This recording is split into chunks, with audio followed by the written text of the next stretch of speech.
at the bottom, cause the bottom where we come from. Me no pray for little paper, need a lump sum. Real spill, yeah, a recipe, yeah. Broke, real, little rich. All in love with her. She just wanna be in VIP with her. Don't blame me, oh, they just shake me. Hello, everyone. I'm Larry Ridley. You're tuned into the NFL on EA Sports. A pair of tight ends will be on the field today, looking to do whatever it takes to give their team an advantage. It's the Jets going up against the Browns. With that, it's time to hook up with our commentators in the booth as we turn it over to Brandon Godden and Charles Davis. Just off the shores of Lake Erie, we are at First Energy Stadium in a city aptly named after its founder, Moses Cleveland, way back in 1796. The folks here in Cleveland, even though all the down years, have never stopped supporting their hometown guys, and we got evidence of that a moment ago as the Browns made their entrance. They are ready to do battle with the New York Jets. Hi again, everybody. Alongside my partner, Charles Davis, I'm Brandon Gaudin. And, Charles, we saw Larry focus on the tight end matchup in his open. You think it's one to watch, don't you? Definitely one to watch because these guys can create such big plays by all the different things they can do. Line up out wide, in the slot, line up in a normal tight end position, and then who are you going to cover them with? Is it a linebacker, a defensive back? They create mismatches all throughout the game. This is taken at the 3. And it's a pretty good return here as he'll get it up to the 29-yard line. The New York Jets taking the field. We'll see what they can do here on offense in just a second.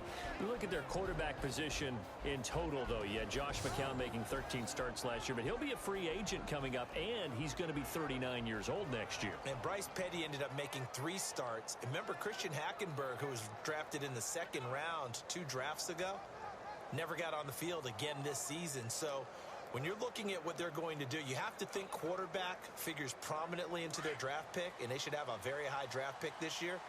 But I wouldn't let McCown go just yet because they've shown no confidence in Hackenberg, and Bryce Petty didn't exactly light it up when he was on the field as well. And he works his way forward for a couple up past the 30. And this O-line, it is the lifeblood of the offense. They establish the tone. Mean, nasty, physical. They can't wait to get after people. That allows the rest of the offense to feel confident.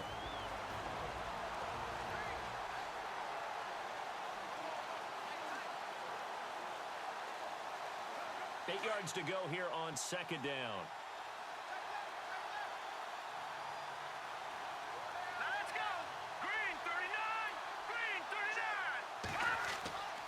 They'll run again. Again, it's Powell. And running room scarce here. He's going to be stopped in his tracks at the line of scrimmage. Officially, no gain on the play, and they're left with a 3rd and 8. And here's the starting crew defensively for Cleveland. And, partner, you remember Jamie Collins was seen as a rising star in New England before he was traded to Cleveland during the 2016 season.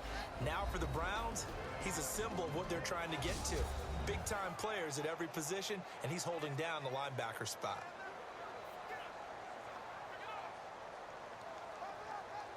An early tough test on the opening drive. This is 3rd and 8. Let's go! Shotgun here for McCown. And he can't hang on to it. Nearly picked. He's known for his hands defensively. But instead it just brings up 4th down. It's a great job by this secondary. When I watch them, they remind me of elite defenders on a basketball court, right? They want to contest each and every pass. Great contest on 3rd down to bring up 4th.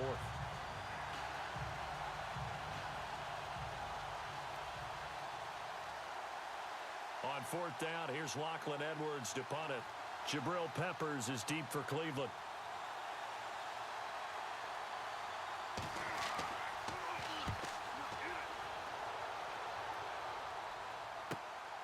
Taken in at the 11. That's going to go in the books as a 55-yard punt. Well done. And the Browns will take over 1st and 10. And we get a look at Deshaun Kaiser as he and the rest of the Browns offense come onto the field.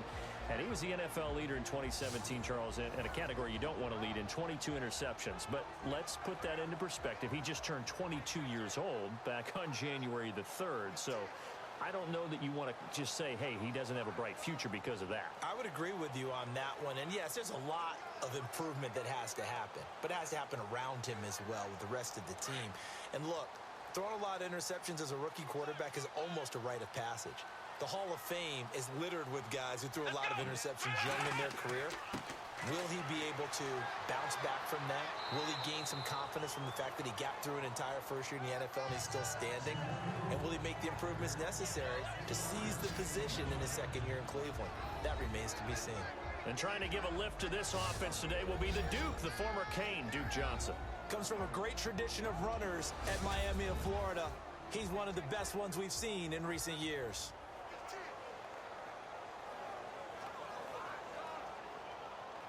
And after the play on the ground, that brings up 2nd down here.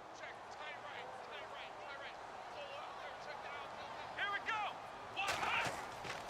They'll run it again with Crowell. And he will lose yardage on the play. Back at his own 19-yard line. It's a loss of 2, now 3rd down. I'd say the staff that's up in the booth watching the game, they may want to file that one away. See how fast the free safety closed to make that play? Might want to check into a throw the next time.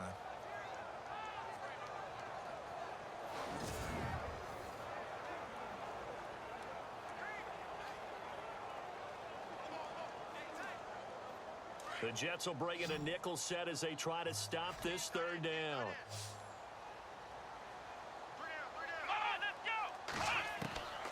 From the gun, Kaiser. He finds Coleman. And he's able to get the first before he's taken down at the 36. Just what the Browns needed there. Good for a gain of 17.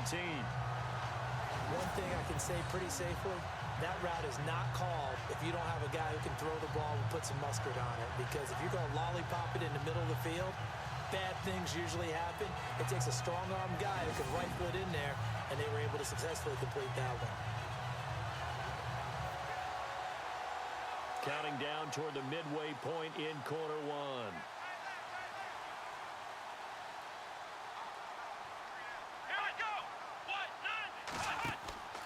A 1st down carry now for Crowell.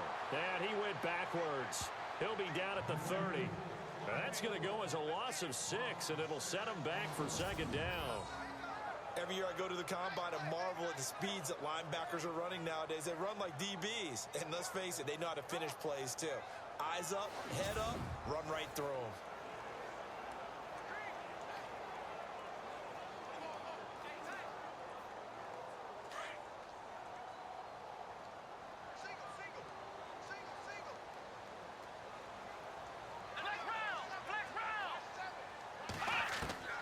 Kaiser now on 2nd down. Firing quickly here, and that's complete. And able to break one tackle, but then quickly brought down. But a nice little gain. And they'll get 9 there as that sets them up better for 3rd down. I know exactly what's going to be said about that play from the defensive perspective. What's that? That's why I tell all you guys we need more than one tackler to the ball. He broke the first tackle. Luckily enough, there were more people there to get him down.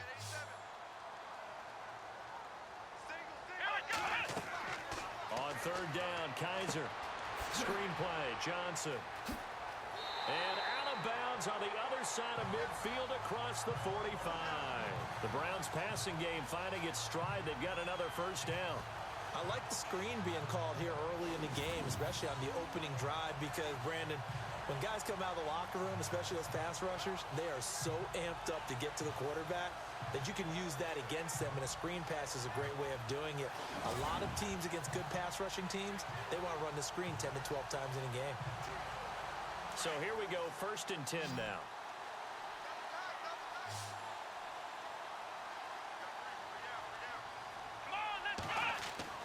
Here's Kaiser. That's Njoku over the middle. And he'll go down here at the 35-yard line.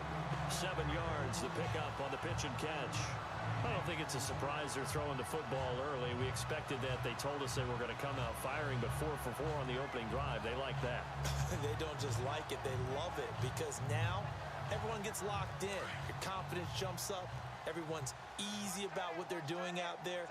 And by the way, they're looking at the sideline thinking to themselves and expressing, let's keep throwing it. We're doing pretty well. On second down, here's Crowell. Nothing doing. Barely able to muster a yard to hit the 35. Partner, your thoughts on this D-line? I love a unit that can control the run and get after the passer. This is an all-around terrific defensive front. Hard to move the ball against them on the ground, and then when you want to throw it, look out. Here they come after the quarterback.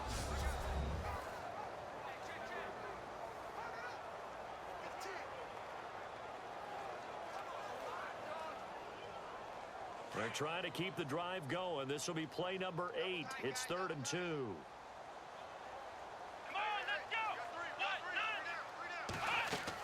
They'll try to run for it with Crowell. And a short gain down to about the 33. Give him a couple on the run as it brings up a 4th down. Well, they certainly had success throwing the ball in this drive, and not as much running it as we just saw once again on that last play. Stopped after a very short gain. But I wouldn't abandon the run totally, because otherwise